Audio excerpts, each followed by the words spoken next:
is between winning and losing. Like even a count, a simple thing is a pitch count, and how after every pitch, it's as if you feel like your collar getting tighter and tighter on every pitch. Like I'm sitting there Saturday night and I'm like, please a ball, just please a ball, throw a ball, It is walk funny. them, walk them. The game will start, and it's suddenly 2-0 count to Ohtani to start the game, and you're like, oh, Yeah. we're ruined. He's going to see a strike. And it's like, it's incredible on how truly this is a game of inches, and we know the play at the plate for sure, and the lead off, and people want to dissect that all. But like, I get why they say it's so romantic. The sport is just so, like, it'll break your heart. I get it now. hanging on every pitch there. I totally get it. Unlike hockey a little bit, you know, there's ways through the neutral zone that you can stay calm for a little bit, but pitch to pitch, it's almost impossible. Here's to stay what. calm. Let me explain it to you better. There is literally half the game, but where nothing but bad things can happen. Yeah. Yeah. You just sit You're there. sitting there for 15, 20 minutes at a time, hoping for bad things not to happen after potentially nothing good happened for your team. Totally. It's, I mean, and, you know, to feel what it felt like in Game 7 when Bo Bichette hit that bomb off Shohei Ohtani, and to have the knowing that they didn't win. Like, bless my TikTok algorithm, it knows I don't want this. Yeah. Like, it's feeding me everything but this, which is Yeah. God bless algorithms. But I haven't seen a highlight of it. I haven't seen a highlight of one thing. He hit But it like, 442. I witnessed it live. I saw it fly. Like, that was supposed to be the moment. That was supposed to be the moment where, and they get in the top of the ninth, in the top of the eighth or bottom of the eighth inning, they get Ernie Clement to second base on a leadoff double, and they can't get him home. And that, for me, is where the Toronto Blue Jays lost the game. You have to get So, that run home. I also learned that I feel way better with a 3-0 hockey lead than I do a 3-0 baseball lead. It's like, it's not even close. Well, yeah, Not even obviously. close. Yeah, for sure. And listen, like, I don't really know how much more I can say, but it was an incredible run, and it was a special group. I'm really, really upset for them that they didn't get to finish it off. So, It would have been fun for years to go back and look at this, what they did. I- Yankees. I mentioned Mariners, Dodgers. the terrific job our crew did at Sportsnet covering this thing from beginning to end. Caleb went on very emotional and said on Sportsnet that the baseball gods got it wrong. God, I love that quote because he's Do right. you believe that? 100%. Yeah. Yeah, I don't believe it. Yeah. He does terrific work. I just don't have the opinion that I believe that, you know, just in Dave. terms of, I'll get my poppy here. When did it fall? Here's what I'll say. I mean, they outscored them by a bunch of runs. They, it just But pretty much every metric, they were the better team over the series. far better team. And listen, our boy Caleb's taking a beating online, and I've seen a ton of people making fun of him, but I probably would have said something similar in the moment.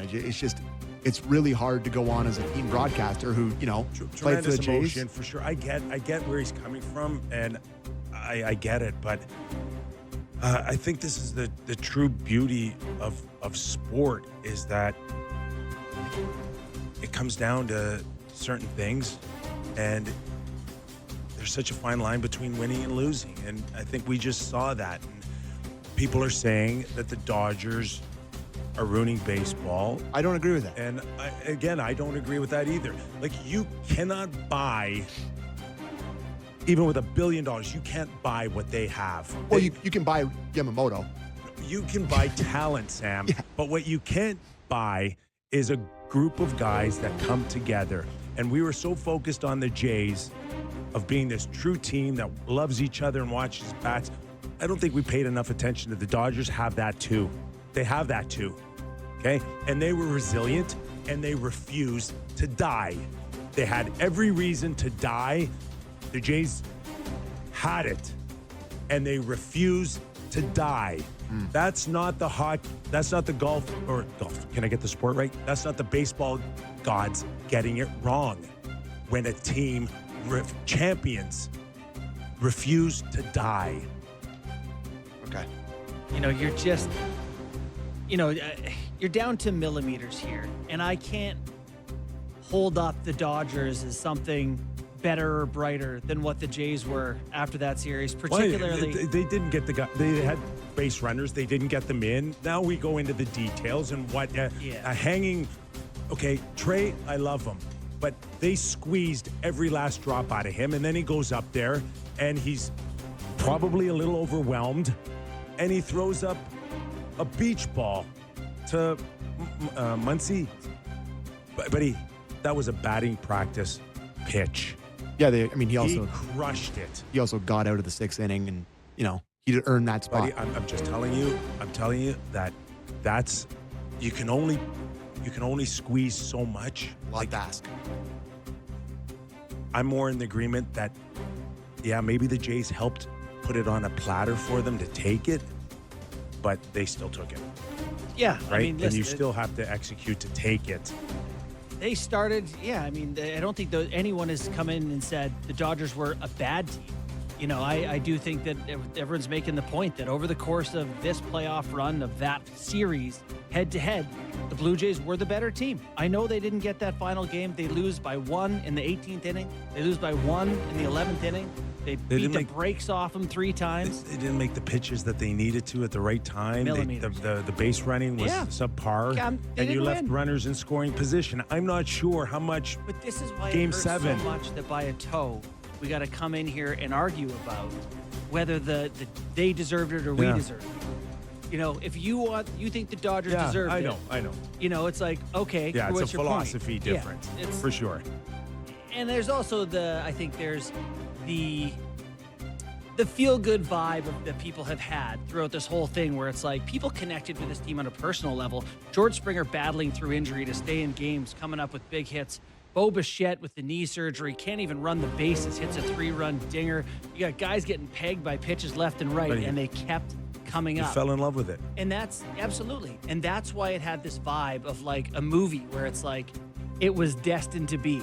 And the fact that it wasn't, I think, was just crushing. Absolutely devastating.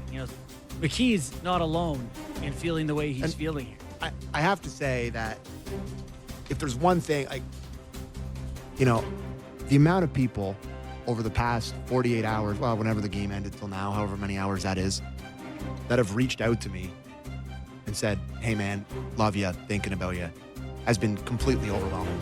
Like, truly. And it's like, I'm just a fan of a baseball team. Like, my dog didn't die. Like, but like the fact that people care enough to reach out to me and say, hey, like, I love you. I'm going through the same thing as you are. It feels pathetic to be as sad as I am right now. I can't